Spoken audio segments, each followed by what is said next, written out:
सर्वप्रथम इथे उपस्थित सर्व मान्यवर, पाहुणे, आयोजक, व्याख्याते आणि रसिक श्रोत्यांचे वसंत व्याख्यान शतकोत्तर सुवर्ण महोत्सवी वर्ष 2025 तुम्हा सर्वांचे मनापासून स्वागत करते. प्राचीन परंपरा आणि आधुनिक विचारांचा संगम असलेला वसंत व्याख्यान मालेचे हे आयोजन म्हणजे एक विचारांचा सोहळा आहे, ज्ञानाची शुद्ध अनुभूती आहे. दरवर्षीप्रमाणे यंदाही व्याख्यानमाला समाजातील विविध क्षेत्रातील विचारवक्ता एकत्र आणून विचारांची देवाणघेवाण घडवून आणत आहे. आज आपल्याला परिचित करून घ्यायचा आहे एका अशा थोर व्यक्तिमत्वाचा ज्यांनी देशाच्या रक्षणासाठी रणांगणात झुंज दिली आणि नंतर इतिहासाचे संशोधन करत त्यांच्यावर विचारमंथन करून जगाला आपले ज्ञान दिले.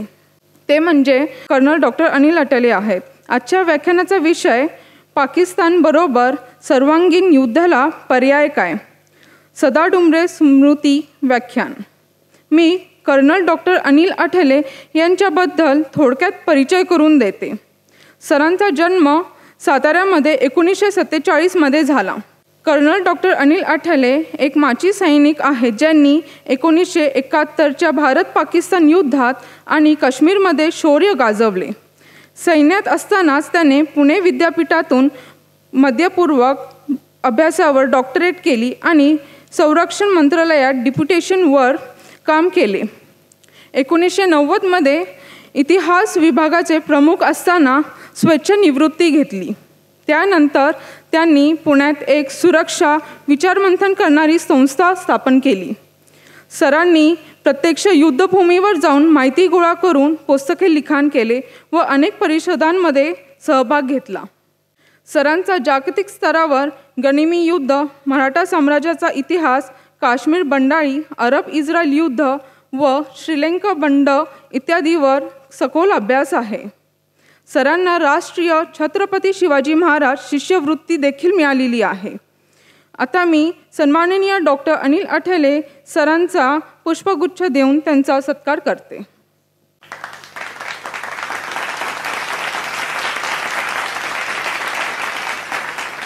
मी सन्माननीय डॉक्टर अनिल अटले सरांना विनंती करते की त्यांनी पुढील कार्यक्रमात सुरुवात करावी.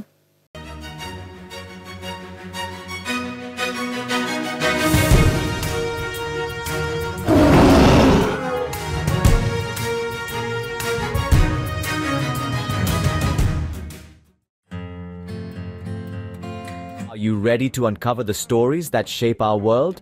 To dive deep into the world of news reporting and storytelling, welcome to TMV's journalism course, your gateway to the dynamic world of media and communication. With an enriching history in the field of journalism for more than 18 years, our course is designed to equip you with the skills and knowledge needed to thrive in today's media landscape. From news writing in print media to investigative reporting in broadcast media, from multimedia storytelling to digital journalism, we cover it all. I've always been passionate about storytelling and making a difference. That is why I enrolled in the journalism course. Through hands-on projects, real-world simulations, and mentorship from industry professionals, you'll gain practical experience and build a portfolio that showcases your talents. Whether you're an aspiring journalist, communications professional, or simply someone with a passion for storytelling, our journalism course offers a pathway to success in the ever-evolving world of media. With the rapid evolution of media, I knew I needed to stay ahead of the curve. This course offers the latest insights and techniques in journalism. Join us on this exciting journey and unleash your potential as a journalist. Enroll now and start shaping the narratives of tomorrow.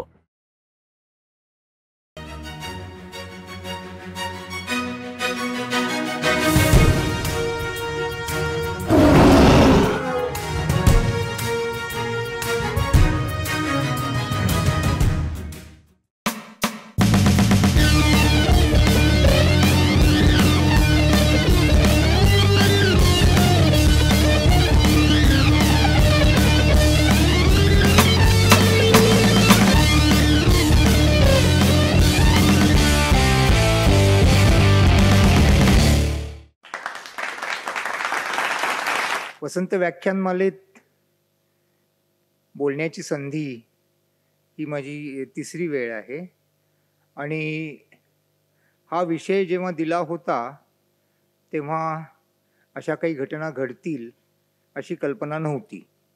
परंतु ज्या प्रकारे सध्याचा घटनाक्रम चाललेला आहे त्यामुळे या विषयावरती शक्य तितके जे काही मी आपल्या आयुष्यात अभ्यास केला आहे तो लोकांपर्यंत पोहोचवावा या उद्दिष्टाने आज मी आपल्यासमोर उभा आहे. रात्र थोडी आणि सोंग फार असा प्रकार नेहमीच असतो, कारण हा विषयाची व्याप्ती एवढी आहे की याच्यावरती किती वेळ बोलायचं, काय बोलायचं असाच प्रश्न पडतो. म्हणून मी सोपं करून माझ्यापुढे 3 प्रश्न मी विचारले आहेत स्वतःला आणि जे आपल्या मनातही असतील. ते 3 प्रश्न म्हणजे, पहिला प्रश्न की गेले 75-76 वर्षापासून आपण पाकिस्तानशी शांतता नांदवण्याचा प्रयत्न करतो आहोत, पण दर 4-5 वर्षांनी किंवा 10 वर्षांनी काही ना काही करून आपल्याला हिंसाचाराला तोंड द्यावं लागतं आहे. तर हे आपलं अपयश कशामुळे झालं, हा पहिला प्रश्न. दुसरा प्रश्न, सध्या ज्या प्रकारे 2 देशांमध्ये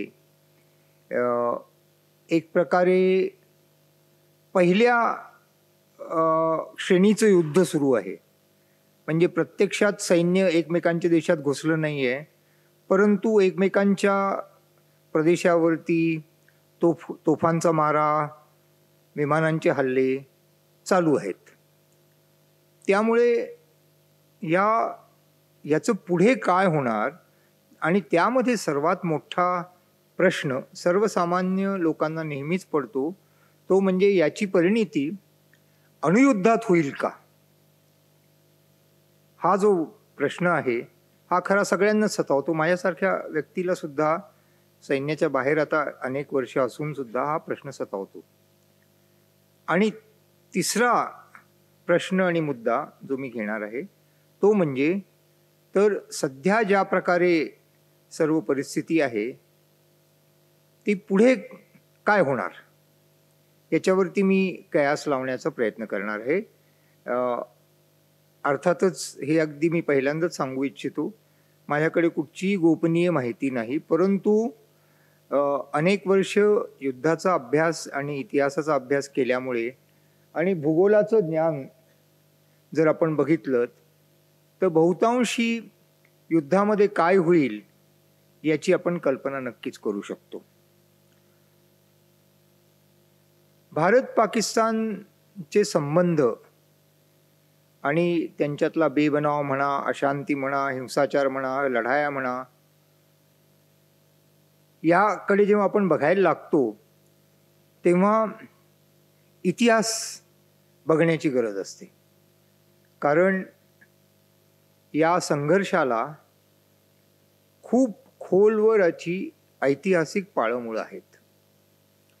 आणि ती पाळंमुळं किती खोलवर जातात, अगदी महाभारत काळापर्यंत जातात.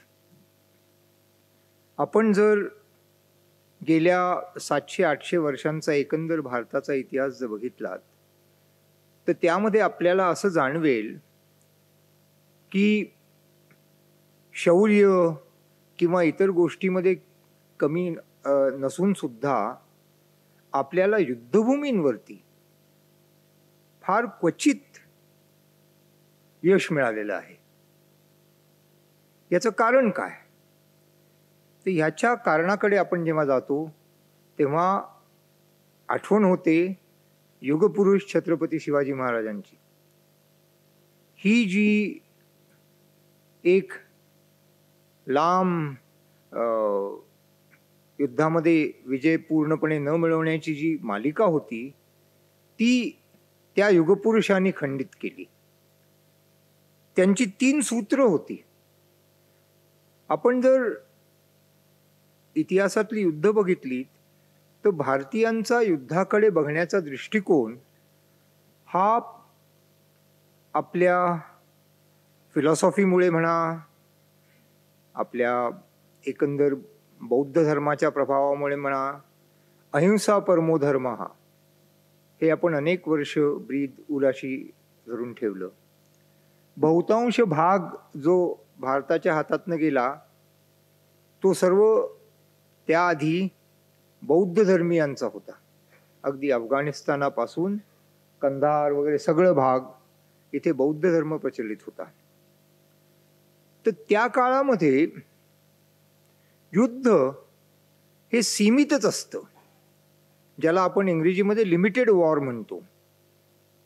ही कल्पना आपल्या लोकांमध्ये इतकी खोलवर गुजली होती की संपूर्ण युद्ध किंवा युद्ध हे जयाकरताच करायचं असतं ही कल्पनाच लोकांमध्ये नव्हती. त्याला छेद देणारे छत्रपती शिवाजी महाराज हे पहिले आहेत. आपण पुण्यामध्ये आहोत. जर महाराजांनी जुन्या युद्धकलेप्रमाणे किंवा जुन्या आपल्या परंपरेप्रमाणे जर युद्धनीती आखली असती तर पुण्याच्या शाहिस्तेखानावरती हल्ला करू शकले असते का?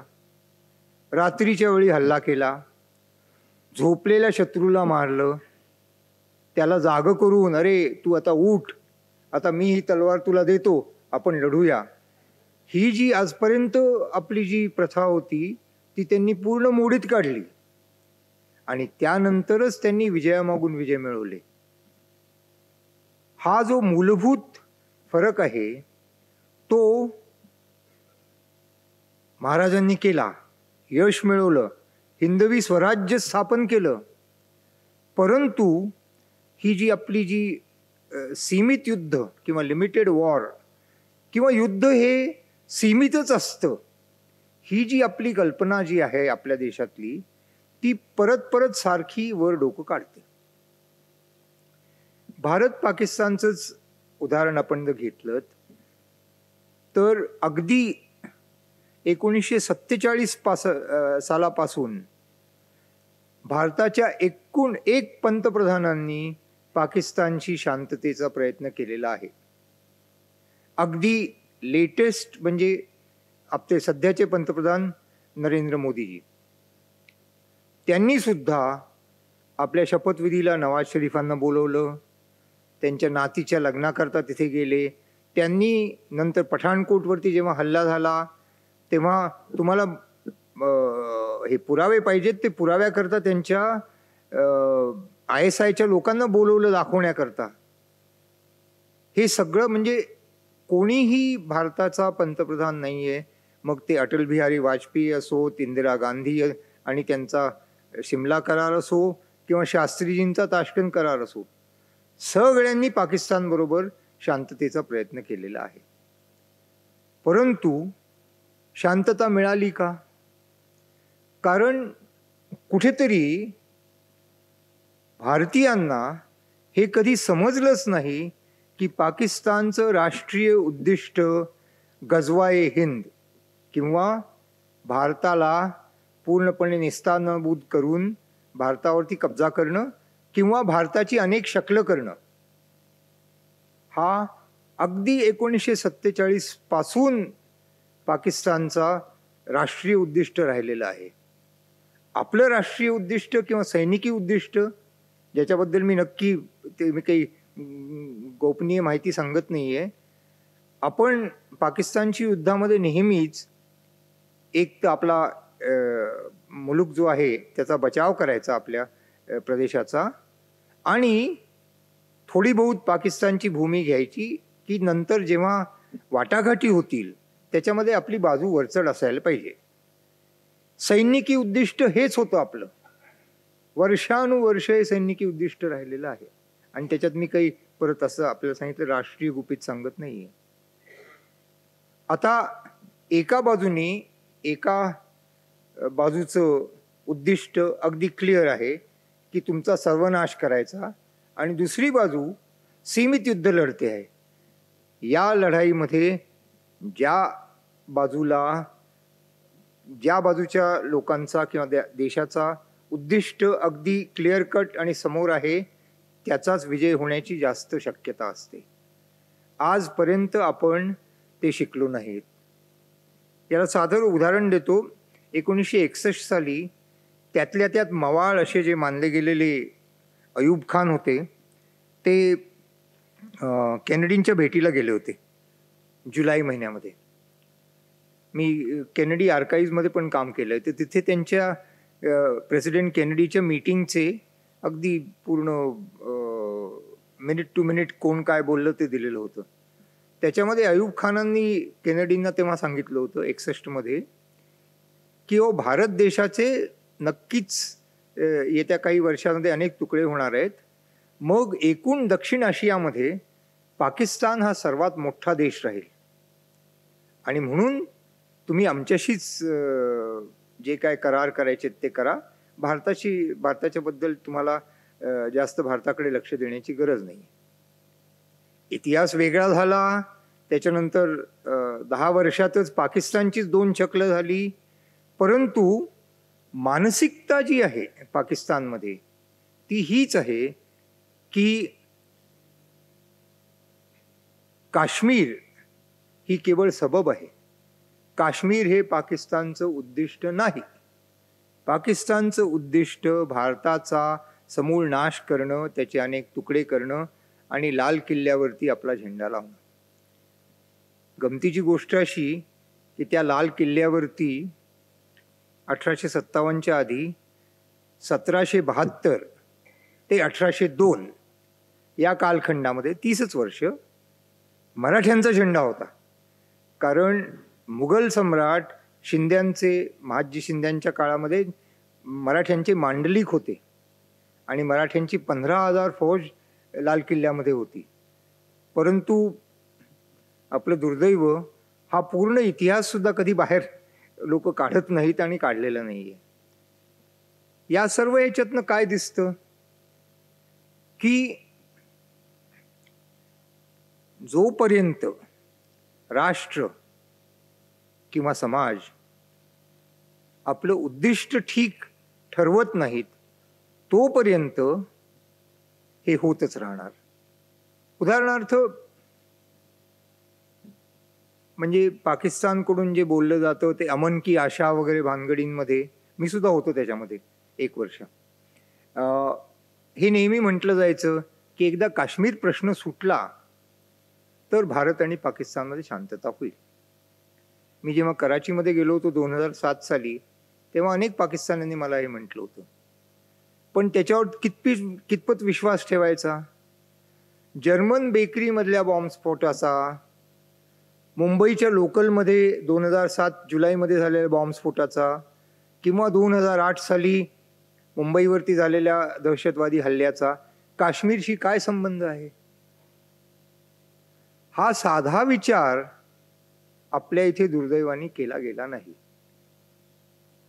आणि जोपर्यंत आपण हा आमूलाग्र बदल करत नाही तोपर्यंत हे सर्व होत राहणार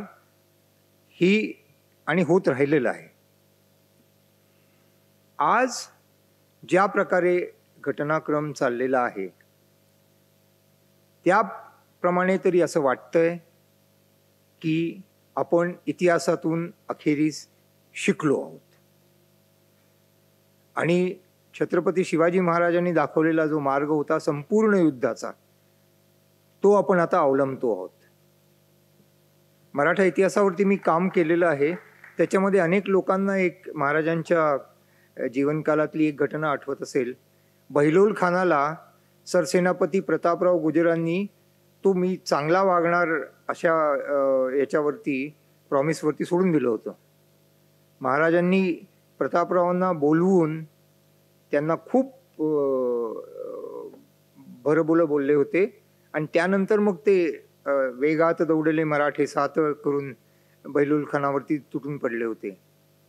प्रश्न असा की महाराजांनी कधीही सीमित युद्ध हा प्रकार कधी अवलंबला नाही. त्यांना संपूर्ण युद्धच अभिप्रेत होतं आणि युद्धामध्ये एकच काम असतं ते म्हणजे विजयश्री मिळवणं, नाहीतर युद्ध करायचं नसतं. आत्ता जो बदल चाललेला आहे तो दुसरा एक अगदी आपल्याला संपूर्णपणे तो लक्षात येईल, तो म्हणजे या वेळेला पहिल्यांदा आपण सर्वकष युद्धाच्या दिशेने किंवा सर्वकष आपली सर्व संसाधनं वापरून आपण पाकिस्तानच्या पुढे पाकिस्तानला दाबण्याचा प्रयत्न करत आहोत. याच्या आधी उरी, सर्जिकल स्ट्राईक किंवा बालाकोट या दोन्ही वेळेला केवळ लष्करी हत्यारं वापरली गेली होती किंवा लष्कराचा वापर झाला होता. या वेळेला पहिल्यांदा आपण पाणी, डिप्लोमसी किंवा परराष्ट्र धोरण, आर्थिक, पाकिस्तानला जाणारी औषधं बंद करणं, असं सर्व प्रकारे आपण पाकिस्तानवरती येत आहोत. कारण युद्ध हे एका आघाडीवरती लढलं जात नाही. युद्ध अनेक आघाड्यांवरती लढलं जात असतं. त्याच्यात आर्थिक, सामाजिक, मनोवैज्ञानिक आणि लष्करी अशी 4 त्याची युद्धाची अंग आहेत.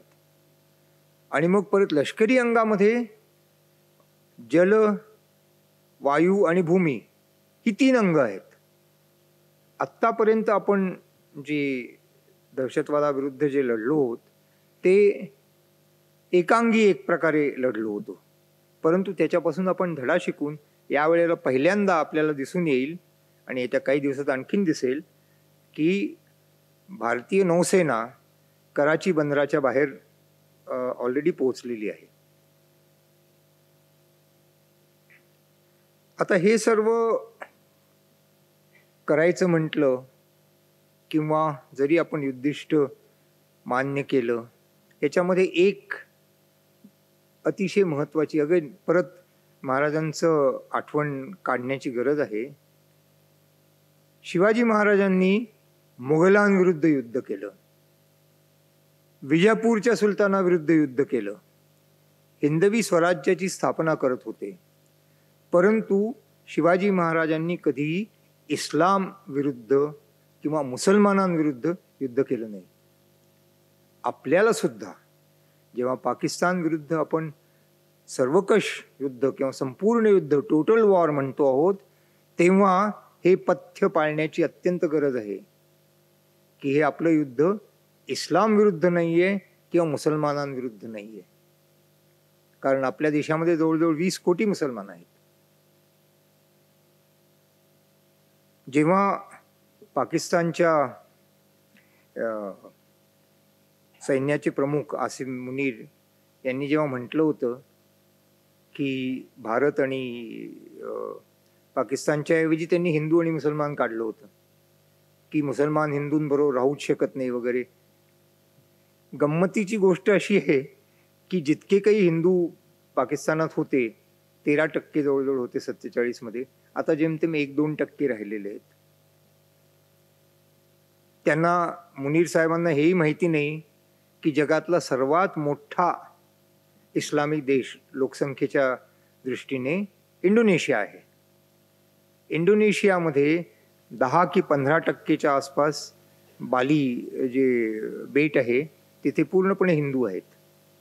आजपर्यंत तिथे कुठेही हिंदू आणि मुसलमानांचे दंगे झालेले नाहीत. ही जी पाकिस्तानी मनोवृत्ती आहे त्याच्याशी आपल्याला लढायचं आहे. आणि ही मनोवृत्ती आपल्या दुर्दैवाने फार खोलवर गेलेली. मी माझं PhD करत असताना आपल्या एम्बसीकडनं ही पाकिस्तानची टेक्स्टबुक मागवली होती. ही 6वी, 7वी आणि 8वी, 9वीची पुस्तकं आहेत, उर्दूमध्ये आहेत. यांचं मी भाषांतर करून घेतलं होतं. याच्यामध्ये त्या वयापासून पाकिस्तानी नागरिकांना भारत विरोध नाही तर हिंदू विरोध आणि हिंदू धर्माविरुद्ध त्यांची मनं कलुषित केली गेलेली आहेत. ही जियाउल हकची पिल्लावळ असं त्यांना म्हणतो आपण. कारण 1979 साली जियाउल हकनी हे सर्व बदल केले पाकिस्तानामध्ये, टेक्स्टबुक्समध्ये वगैरे. आज हीच टेक्स्टबुक वाचून त्यांच्याचपैकी एक आसिफ मुनीर आता जनरल बनलेला आहे. तर आपल्याला कशाचा सामना आहे हे याच्यातनं एक प्रकारे आपण कळू शकतो. परंतु जेव्हा जेव्हा सैद्धांतिक दृष्टीने म्हणजे थिअरीमध्ये पूर्ण युद्ध वगैरे वगैरे असं जेव्हा आपण म्हणतो तेव्हा पहिला प्रश्न नेहमी उठवला जातो आणि योग्य आहे, ते म्हणजे पण दोन्ही देश अण्वस्त्रसज्ज देश आहेत आणि यामुळे अणुयुद्धाचा धोका उद्भवतो, तर त्याला आपण कसं सामोरं जाणार? यामध्ये मग 2-3 एकंदरीत अण्वस्त्रांबद्दल जे काही काही अपसमज आहेत किंवा लोकांना माहिती नाही आहे ते दूर करण्याची माझी इच्छा आहे. नंबर 1, कोणताही देश, अगदी परत सांगतो, कोणताही देश दुसऱ्या देशाला अण्वस्त्रांचं तंत्रज्ञान देत नाही. चीननी पाकिस्तानला दिलंय, अमेरिकेने दिलंय वगैरे वगैरे जे म्हटलं जातं, याच्यात त्यांनी मदत केलेली आहे, परंतु अत्याधुनिक तंत्रज्ञान कोणताही एक देश दुसऱ्या देशाला देत नाही. हा इतिहास आहे. इंग्लंड आणि अमेरिका इतके जवळचे देश आहेत. इंग्लंडनी अणुबॉम्ब बनवण्यात अमेरिकेला पूर्ण मदत केली होती, परंतु इंग्लंडला स्वतःला जेव्हा अणुबॉम्ब बनवायचा होता अमेरिकेने काहीही मदत केली नाही. फ्रान्सने जेव्हा अणुबॉम्ब बनवला स्वतःच्या हिमतीवर बनवला, त्यांना अमेरिका किंवा इंग्लंडनी मदत केली नाही. रशियाचीही तीच गोष्ट, आपलीही तीच गोष्ट. त्यामुळे पाकिस्तान याला अपवाद असू शकेल हे समजणं कठीण आहे. त्यामुळे पाकिस्तानची अण्वस्त्र कितपत प्रगत आहेत याच्यावरती एक खूप मोठं प्रश्नचिन्ह आहे. कारण खोटं बोलण्यामध्ये जगामध्ये पाकिस्तानचा हात कोणी धरू शकत नाही. एक उदाहरण देतो मी, म्हणजे दुसऱ्या देशाबद्दल बोलायचं म्हणून नाही आहे. 71 साली भारतीय नौसेनेनी आणि हवाई दलाने कराचीवरती हल्ले करून तिथले तेलशोधक कारखाने आणि तिथल्या पेट्रोलच्या साठ्यांना आग लावली होती. अनेक दिवस ते जळत होते. पाकिस्तानांनी ती फोटो घेऊन, चित्र देऊन TV वरती दाखवलं की मुंबई जळती. अनेक लोक ज्यांचे नातेवाईक अमेरिकेत वगैरे होते त्यांचे भराभर इथे मुंबईला लोकांना फोन आले, अरे मुंबईला काय झालं, कसं चाललंय वगैरे वगैरे. ते म्हणाले काय झालं, इथे काय नाही चाललंय. नाही, ते म्हणाले TV वरती पाकिस्तान दाखवतंय की मुंबई जळतीये, तेलाचे साठे सगळ्यांना त्यांना आग लागलेली. या स्तरापर्यंत पाकिस्तान जातो. आपण जुने वर्तमानपत्र बघा आर्काईव्हमध्ये वगैरे, डॉन नावाचं पाकिस्तानचं एक खूप जुनं वर्तमानपत्र आहे. त्याच्यामध्ये 15 किंवा 16 डिसेंबरपर्यंत मोठे मोठे माथळे असायचे की भारताचा पूर्व पाकिस्तानमध्ये पराजय निश्चित, उद्या होणार वगैरे. 16 तारखेला जेव्हा शरणागती पत्करली तोपर्यंत जनतेला हे सगळं खोटं सांगितलं जात होतं. त्यामुळे अण्वस्त्र आणि अण्वस्त्र क्षमतेबद्दल पाकिस्तान खोटं बोलत असेल हे समजायला लॉजिकल त्याला कारण आहे. दुसरं, अण्वस्त्र किंवा अणुयुद्धाचं जेव्हा आपण विचार करतो तेव्हा त्याचे 3 पैलू आहेत. एक तर अण्वस्त्र म्हणजे अणुबॉम्ब किंवा हे. दुसरं ते वाहून नेणारी सामुग्री, म्हणजे त्याच्याकरता मिसाईल, क्षेपणास्त्र किंवा विमानं किंवा तोफा. आणि तिसरं म्हणजे हे वापरण्याची इच्छाशक्ती, राजकीय इच्छाशक्ती. आपण जर, जसं मी पहिल्यांदा म्हटलं, आण्विक तंत्रज्ञानाबद्दल पाकिस्तानला काही सीमेपर्यंत मदत नक्कीच केलेली आहे चीननी किंवा अमेरिकेनी. जर्मनीची आडून दिली होती अमेरिकेने. परंतु एका सीमेपलीकडे कोणताही देश अत्याधुनिक तंत्रज्ञान कधीच देत नाही. त्यामुळे पाकिस्तानचे जे अणुबॉम्ब आहेत ते बहुतांशी युरेनियमवरती अवलंबून असलेले असण्याची दाट शक्यता आहे. असं पाकिस्तानकडनं म्हटलं जातं की त्यांनी आता प्लुटोनियमचे बॉम्ब बनवलेले आहेत, परंतु पहिल्यापासून त्यांचे बॉम्ब युरेनियमचे होते. आणि युरेनियम बॉम्बचं एक तांत्रिक गोष्ट अशी आहे की ते खूप वजनदार, जास्त मोठे असतात. ते सहजासहजी लहान करून क्षेपणास्त्रावरती बसवणं म्हणजे त्याच्याकरता आधुनिक तंत्रज्ञान लागतं. आधुनिक तंत्रज्ञानाच्या बाबतीत सांगायचं झालं तर पुणे शहरामध्ये आणि महाराष्ट्रामध्ये संपूर्ण पाकिस्तानपेक्षा जास्त इंजिनिअरिंग कॉलेजेस आहेत. त्यांच्याकडे इंजिनियर्ससुद्धा नाही आहेत. हे बघायला पाहिजे. तर हे जर आपण बघितलं, आणि दुसरं एक त्याच्यातला मार्कर आपण किंवा मुद्दा आहे तो म्हणजे की 1961 सालापासून पाकिस्ताननी अवकाश संशोधन संस्था आपली तयार केली होती. आज तागायत म्हणजे 2025 पर्यंत पाकिस्ताननी स्वतःच्या रॉकेटवरती एकही उपग्रह कक्षेत सोडलेला नाही आहे. जसं आपला देश 60च्या दशकामध्ये वगैरे आणि 70च्या दशकापर्यंत वगैरे सुद्धा युरोपियन स्पेस एजन्सी वगैरे त्यांच्या रॉकेटवरनं आपला उपग्रह सोडला जायचा. आर्यभट्ट पहिल्यांदाच गेला होता.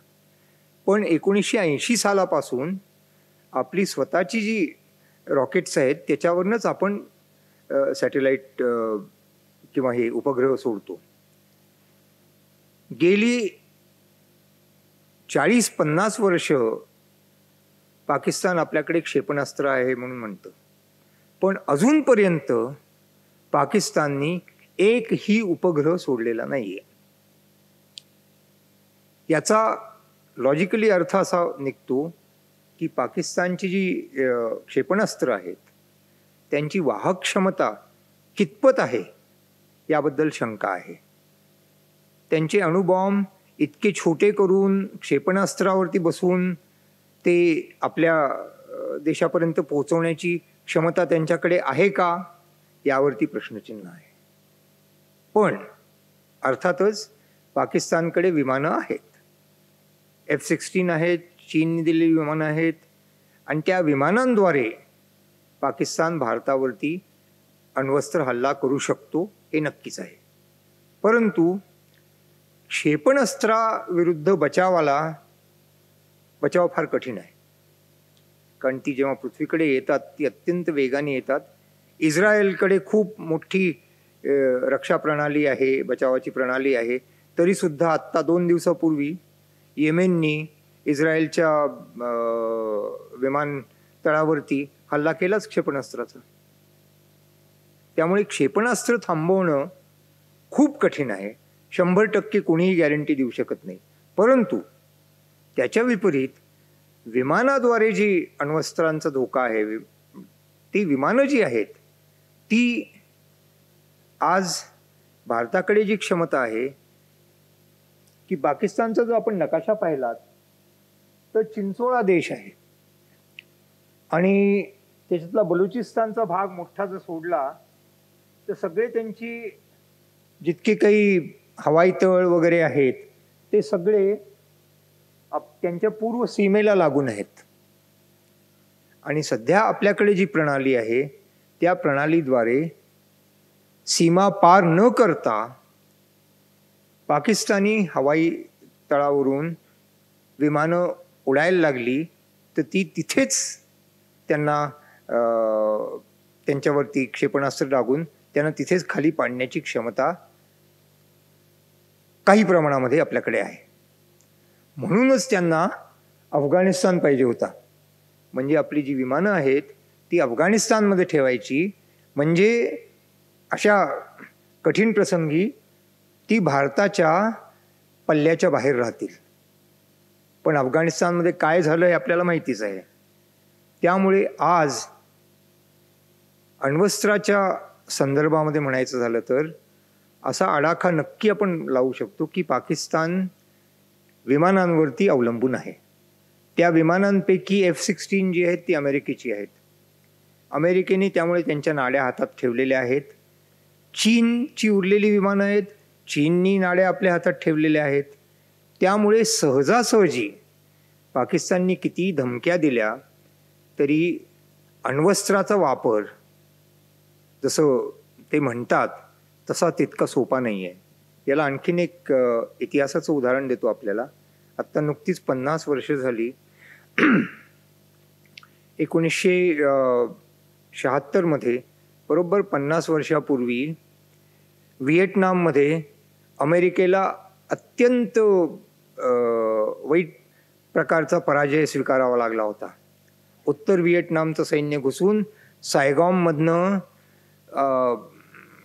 त्यांच्या राजदूतांनी छतावरून जेमतेम अमेरिकेचा झेंडा गुंडाळून हेलिकॉप्टरमध्ये उडी मारून अमेरिकेला तिथनं बाहेर निघायला लागलं होतं. त्या परिस्थितीत व्हिएटनामकडे अण्वस्त्र नव्हती. अमेरिकेकडे तेव्हापासून अण्वस्त्र होती, छोटी अण्वस्त्र होती, सगळं काही होतं. परंतु इतक्या कठीण प्रसंगी सुद्धा अमेरिकेने अण्वस्त्र वापरली नाहीत. याला कारण आहे, अण्वस्त्रांचा प्रयोग 45 सालानंतर कुठेच कोणी केलेला नाही आहे.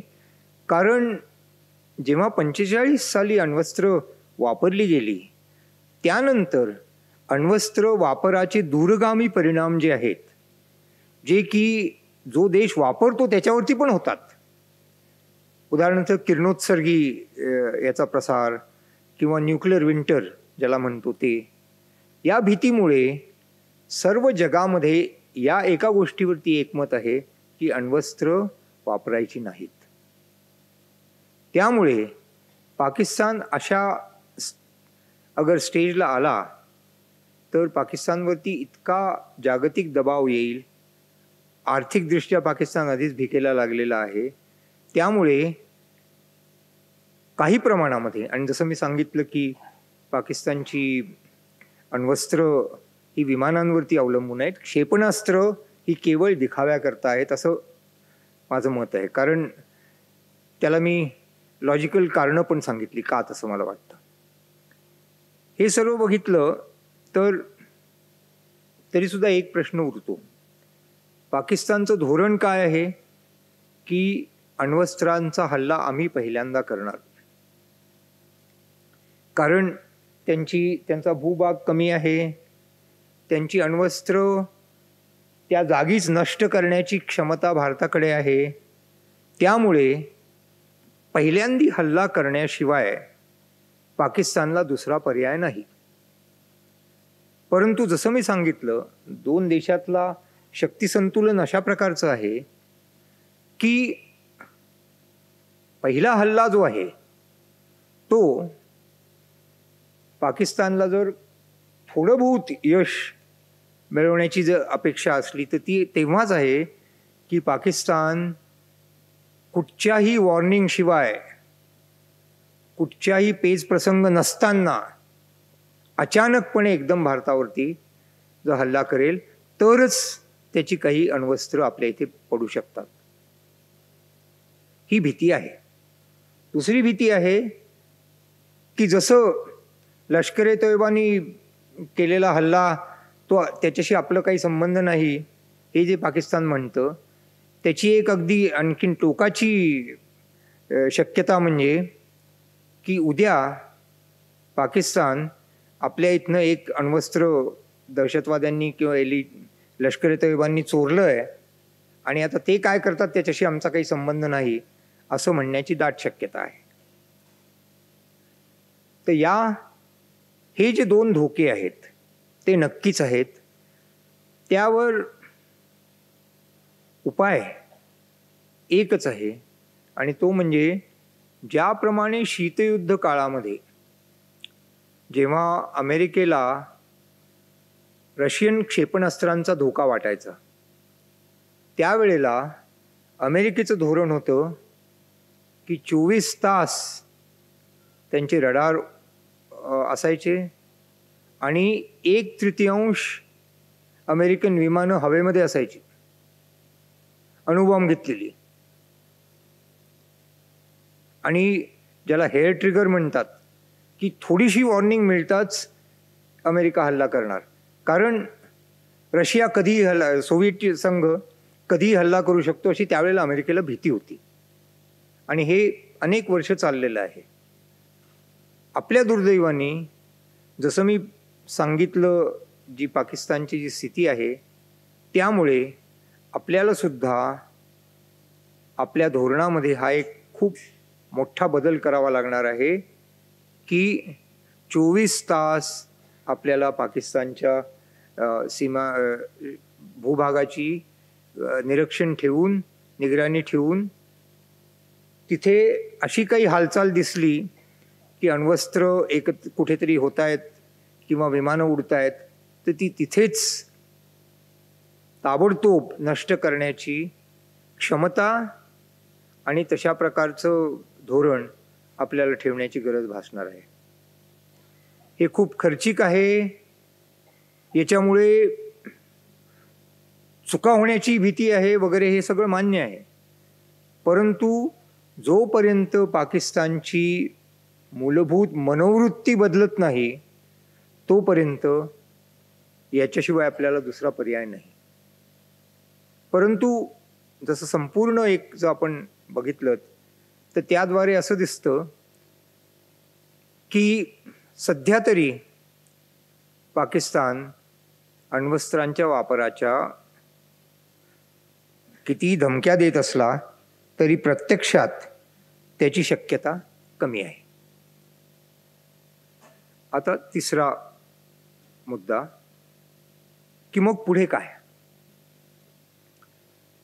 परत थोडंसं इतिहासाकडे जातो. आपण शौर्य दाखवण्यामध्ये पानिपतमध्ये मुळीच कमी पडलो नाही. पण पानिपतच्या तिसऱ्या लढाईमध्ये आपण हरण्याच्या कारणांमधलं एक मुख्य कारण उतावळेपणा. जेव्हा 12 वाजेपर्यंत तोफांच्या भडीमारांनी अफगाण सैन्य मागे मागे सरकत होतं आणि ती व्यूहरचना अशी होती, तोफांचा भडीमार आणि तोफा मग पुढे पुढे होत राहणार आणि ते मागे मागे हटत होते आणि दिल्लीला मराठ्यांचं सैन्य होतं, दिल्लीकडे हटवत होते त्यांना. त्यावेळेला त्या विजयानी स्फुरण पाहून जे मागे पायदळ सैनिक होते त्यांनी शिस्त तोडली आणि ते एकदम अफगाणांना जाऊन भिडले आणि हातघाईची लढाई सुरू केली. आता हातघाईच्या लढाईमध्ये आपले सैनिक आणि शत्रूचे सैनिक इतके जवळजवळ होते की मराठ्यांना आपला तोफखाना बंद करावा लागला. पानिपतच्या युद्धामध्ये जे काय झालं त्याचं हे मुख्य कारण आहे. तो उतावळेपणामुळे असं होतं. त्यामुळे आपल्या देशाला आणि लोकांना याच्यापासून दूर राहण्याची गरज आहे. याचं दुसरंही एक उदाहरण, आधुनिक आणखीन उदाहरण देतो. 99 साली जेव्हा कारगिलचं युद्ध झालं होतं तेव्हा कारगिलमध्ये जेव्हा एकदा कळलं की पाकिस्तानी इथे घुसलेले आहेत आणि त्यांच्या विरुद्ध कारवाई सुरू होत होती, तेव्हा दर दुसऱ्या दिवशी टी व्हीवरचे कोणतरी भोंगे म्हणायचे, अजून का केलं नाही, अजून का केलं नाही, लवकर करा, लवकर करा. त्या भागाची थोडी बहुत जाण असलेल्या माणसाला माहिती आहे की युद्ध करण्याआधी तोफखाना जो मैदानी भागात होता त्याला तिथे आणण्याची गरज होती. तोफ गोळे लाखो टन तिथे आणण्याची गरज होती. आणि सगळ्यात मुख्य म्हणजे कारगिलचा भाग हा 14,000 फुटाच्या वरचा आहे. तिथे सैनिकांना 5-7 दिवस कमीत कमी ह्याची सवय करायला थांबावं लागतं. त्यानंतरच आपण तिथे काम करू शकतो. परंतु हा जो वेड्यासारखा म्हणा किंवा राजकीय जो प्रेशर होतं त्यामुळे नाहक आपल्याला काही गोष्टी लवकर कराव्या लागून अनेक सैनिकांना प्राण गमवायला लागलेले आहेत. तर जेव्हा हे असं उद्या का नाही झालं, काल का नाही झालं वगैरे वगैरे जे लोक म्हणतात ते अतिशय बेजबाबदार आहेत आणि त्याची किंमत सैनिकांनी आपल्या प्राणांनी चुकवलेली आहे कारगिलमध्ये. आणि हे सांगोपांगी नाही आहे. तिथले जे जनरल महेंद्र पुरी होते, ते माझे चांगले मित्र आहेत, त्यांनीच हे सांगितलेलं आहे. त्यामुळे टाइम टेबल ज्याप्रमाणे सैन्य आपलं करत होतं की तोफा वगैरे सगळ्या एकत्र करून लोकांचं तिथे ॲक्लेमेटायझेशन झाल्यानंतर हल्ला करायचा, ते टाइम टेबल कोलमडून पडून लवकर करावं लागलं आणि त्यामुळे अनेक लोकांना आपले प्राण गमवावे लागले. तर हा उतावळेपणा हा आपण करू नये. मग होणार काय? कालपासून आपण बातम्या ऐकल्या असतील की LOC वरती तोफांचा हे सुरू झालेला आहे, तोफखान्यांचं तोफगोळे एकमेकांवरती डागणं सुरू झालेलं आहे. आपण जर नकाशाकडे बघितलं तर अगदी रावळपिंडी आणि इस्लामाबाद त्यांची राजधानी राजौरी पुंछ भागापासून केवळ 70 ते 80 किलोमीटरवरती आहे ॲज क्रो फ्लाईज. तोफखाना वापर जर सुरू झाला तर त्याचं सगळ्यात जास्त नुकसान पाकिस्तानला होणार आहे, आपल्याला नाही. कारण आपली अशी कोणतीच मोठी शहरं किंवा मोठ्या इन्स्टॉलेशन्स त्या भागात नाही आहेत. पाकिस्तानचं संशोधन आणि अण्वस्त्र बनवण्याचं जे एक ठिकाण आहे कहुटा म्हणून, तेही परत असंच पूंछपासून जेमतेम 80-90 किलोमीटरवरती आहे. त्यामुळे ही जी तोफखान्याची सध्या जी सरबत्ती एकमेकांमध्ये चालू झालेली आहे ती आपल्या फायद्याची आहे. आणि त्यामुळे केवळ तोफांच्या भडीमारामुळेच पाकिस्तान जेरीला येण्याची दाट शक्यता आहे. आत्ता फक्त तोफखाना हा LOC वरती म्हणजे काश्मीरच्या सीमेवरती चाललेला आहे. जर आपल्याला याच्याही वरती जर पाकिस्तान जर बदलला नाही तर हेच तोफखान्याचा हल्ला संपूर्ण पंजाब आणि राजस्थान सीमेवरती जर सुरू केला, परत तीच गोष्ट आहे.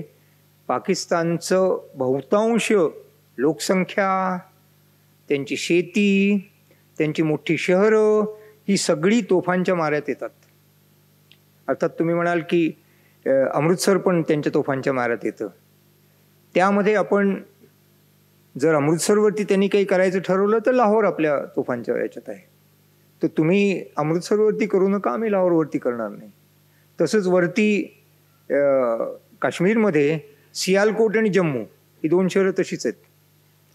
तेही जम्मूवरती तोफांचा मारा करू शकतात, आपण सियालकोटवरती करू शकतो. तर त्यामध्ये दोघं ॲग्रीमेंट करून एकमेकांच्या शहरांवरती नाही टाकायचे ठरवलं तर ठीक आहे.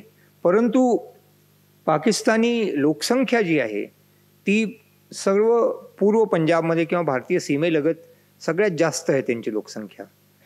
आणि सैनिकांची घरच जेव्हा उद्ध्वस्त व्हायला लागतील तेव्हा ते सैनिक दुसऱ्या सीमेवरती काय काम करणार हा प्रश्नचिन्ह आहे. त्यामुळे जशा प्रकारे आज आपण पाकिस्तानवर दबाव टाकत आहोत तो आणखीन वाढवला जाऊन अखेरीस पाकिस्तानला लाईनवरती यावंच लागेल. परंतु जसं कुत्र्याची शेपटी किती वर्ष नळकांडीत ठेवली तरी ती वाकडीच राहते किंवा वाघाचे पट्टे बदलत नाहीत, त्याचप्रमाणे जरी आत्ताचा हा पेचप्रसंग संपला तरी सुद्धा पाकिस्तानची 3-4 शकलं करणं हे राष्ट्रीय उद्दिष्ट आपण ठेवलंच पाहिजे. आणि त्याच्याकरता जसं आपण सिंधू नदीचा करार थांबवून त्यांच्या पाण्यावरती जे हे केलेलं आहे किंवा व्यापार हे करून ठेवलेला आहे, बंद केलेला आहे, या सर्व गोष्टी भविष्य काळात पण आपण करत राहायला पाहिजे. अखेरीस आर्थिक दृष्टीने आणि जगभरामध्ये जेव्हा पाकिस्तानची कोंडी होईल तेव्हा पाकिस्तानची 3-4 शकलं होण्याला वेळ लागणार नाही. परत इतिहासाचं उदाहरण द्यायचं झालं, 1990 साली जेव्हा सोव्हिएत संघाचं विघटन झालं आणि त्याचे 17-18 देश झाले, तेव्हा सोव्हिएत संघाकडे 20,000पेक्षा जास्त अण्वस्त्र होती. ती अण्वस्त्र सोव्हिएत संघाला वाचवू शकली नाहीत. शीतयुद्ध काळात जशा प्रकारे सोव्हिएत संघाविरुद्ध किंवा त्याचं जसं विघटन करण्यामागे जी अमेरिकेची रणनीती होती, तिच्यापासून आपण शिकण्याची गरज आहे. आणि त्या प्रकारे आपण जर उद्दिष्ट बदललं नाही, महाराजांच्या वेळेपासून जे मुख्य ध्येय आहे ते सोडलं नाही, त्याच्यातली पथ्य पाळली आणि उतावळेपणा जर केला नाही, तर हा आजचा पेच प्रसंग हा एका दृष्टीने भारतीय उपमहाद्वीपाच्या इतिहासातला एक मोठा बदलाचा क्षण ठरेल. अर्थातच आमच्यासारख्या 70च्या पलीकडे पोहोचलेल्या लोकांना तो दिवस दिसेल की नाही काही सांगता येत नाही. पण याचा अर्थ असा नाही की आपण ते प्रयत्नच करायचे नाहीत. तर संपूर्ण युद्धाचं उद्दिष्ट राष्ट्रीय ऐक्य, सर्व साधन सामुग्री वापरायची आणि युद्ध किंवा आपला जो प्रतिकार आहे तो पाकिस्तानशी आहे, इस्लामशी किंवा मुसलमानांशी नाही. ही पथ्य जर आपण पाळली तर या सध्याच्या पेच प्रसंगातून आपण नक्कीच तावून सुलखून निघू. आणि जसं स्टॉक मार्केट एक काय म्हणतात त्याला, एक मोजमापाचं उत्तम साधन आहे.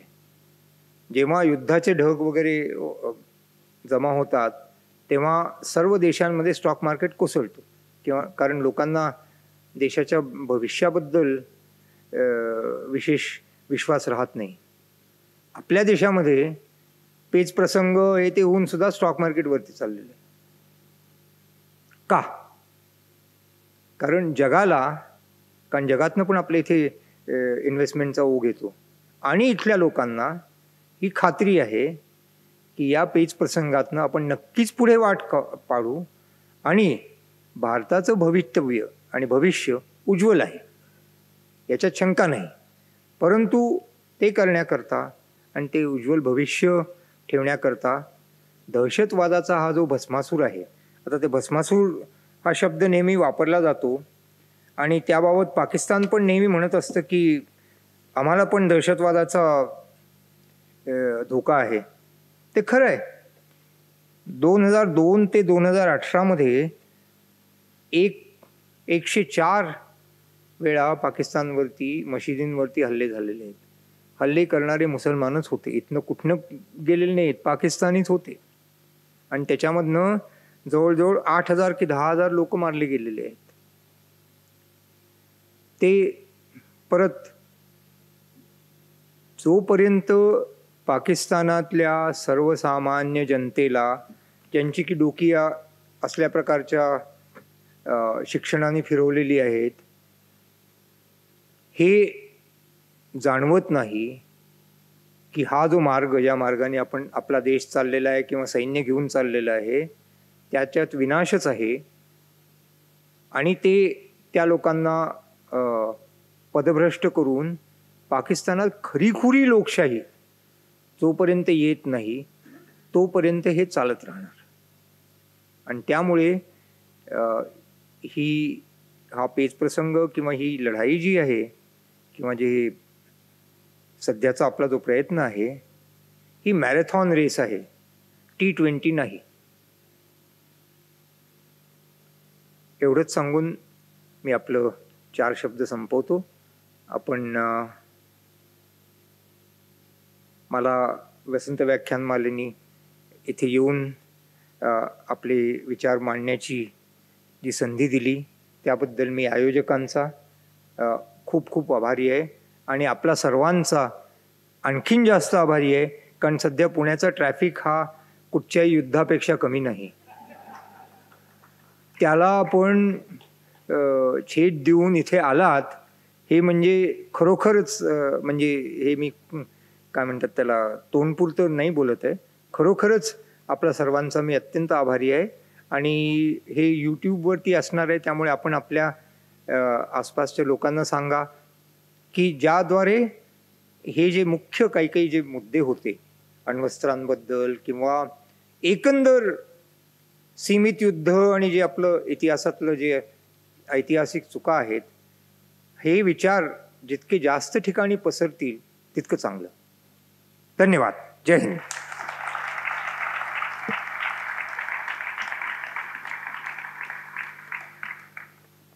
मी कर्नल डॉक्टर अनिल आठले सरांचे मनपूर्वक आभार व्यक्त करते.